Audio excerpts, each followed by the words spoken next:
Hey Lou, thanks for the time. How would you describe the Sauce Gardner experience so far? And I know a lot of that has been injuries and all of that so far, but Yeah. just his overall level of play and then your assessment of how he's kind of handled a very kind of up and down tenure so far.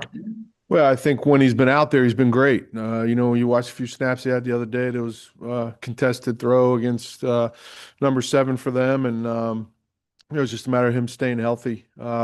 Nobody wants to be um, more healthy than him. Trust me, he's a football kind of junkie type of guy. He's a gym rat. He's all those things. So, it's killing him not to be out there. Love everything about him. His I'm happy he's on our team. Obviously, we wish he was more available than he has been so far, but the future's bright for him, that's for sure. Joel.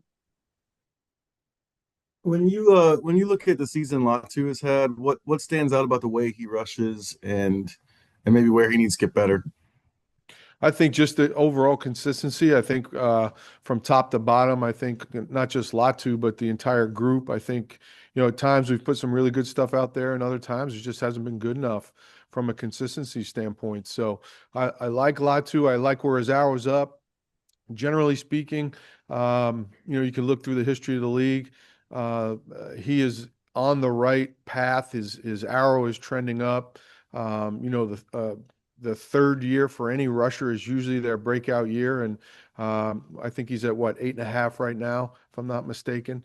So we can be real confident. I know I am about him being a double-digit guy next year for sure, and that's not a goal that is too high for him to grab. Kent. Given where the team is, Lou, and that this game it's not meaningless, but in terms of the AFC South and the playoffs, it's kind of meaningless.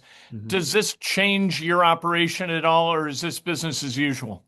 No, as usual for us. I think we've played an unbelievable. I would maybe go into it with a different mindset if we hadn't played so many players this year on defense. I think we've given everybody on the roster an opportunity.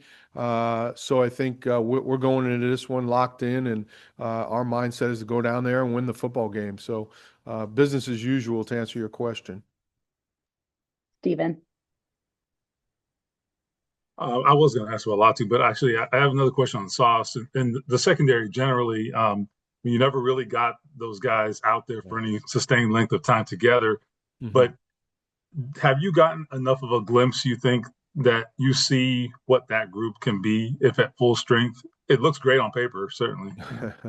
Yeah, I think when you look at the entirety of it, and what can be and potential and all that, yeah, it looks great. But until everybody's out there at the same time, certainly in practice, we've seen it, glimpses of it. Nobody talks about Justin Wally, who was having maybe as good a training camp as any corner I've ever had. You got Kenny, you got Wally, you got Mooney, you got Sauce, and unfortunately for us, they were never out there on the field at the same time this year. So Bowler too, I guess, right? I mean, yeah, he'd Hunter, be in the Hunter, mix too. Hunter as well, and listen, that's the NFL. Nobody cares. Whoever's got a Colt helmet on this weekend, that's what matters is we go down there and we prepare the right way and we practice the right way and go down there and win a football game on Sunday. Thanks. Kevin. Lou, obviously, you have a lot of history with Germaine Pratt. What has he brought here in the last couple of months? Well, I think, it's an overall mindset of how he goes through his process. He's played a ton of winning football for us over the years. I think you can see he can make plays on the ball. It may not be the prettiest, may not be, at times it looks a little ugly, but G is always in the right spot. He's been productive for us. I think another element that he's brought is great communication to along with Zaire. Those guys together have formed a formidable foe pair inside at linebacker. Certainly in the run game where those guys are big, strong humans, and they go down and when they make contact, usually the ball carrier is going backwards. And then going into year two, how do you see your defense evolving? Whether that's from a communication standpoint or, you obviously said you played a ton of guys. How do you see the evolvement for next year? Well, I just think at the end of the day, there are some numbers. You look at the overall yards given up, and there's a lot of reasons for that. Not alibiying or excusing anything. You never want to give up yards. We got some leads early in the year, and that was a good thing. I think that affecting the quarterback and doing a better job versus explosive passes. If we would have done the explosive pass part of that better this year, uh, our overall numbers would be probably in the top 10, because we're, I think, fifth in the league in rush defense right now. Um, so you just can't give up the amount of explosives we have. Sure, does that have to do with the amount of players we've been rolling through there? That to a degree. We certainly have to coach it better, for sure.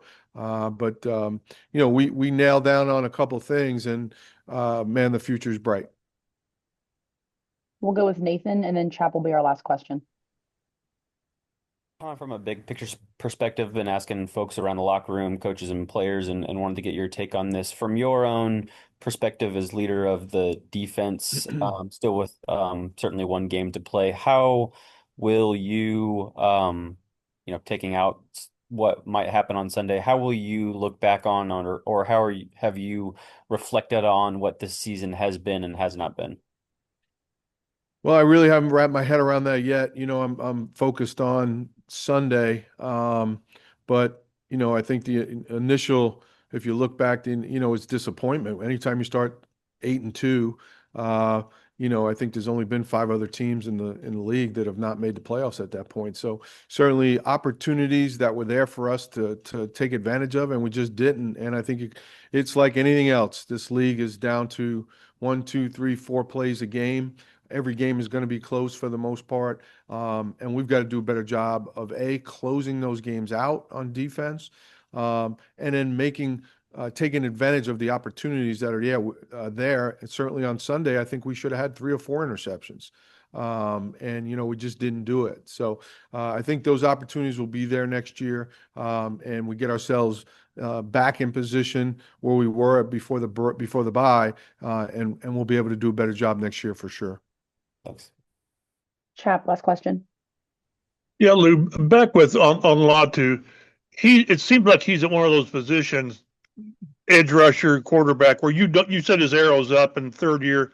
Those guys really, from a national perspective, don't get a chance to develop without criticism. Mhm. Is that just the nature of the beast when you're a top 14, 15 pick and no one wants to wait till year 3? Yeah, unfortunately, that I believe you nailed that. I think it is the nature of the position. It is the nature of being drafted that high, that the criticism's going to come, and unless you give instant, success, and sometimes guys do, but it generally takes some time, for guys to develop, both from the college game to the NFL game. It's so different these days, and I can hang my hat on this, that. And we all should, as a Colts nation, that this guy's nobody's going to work harder than him.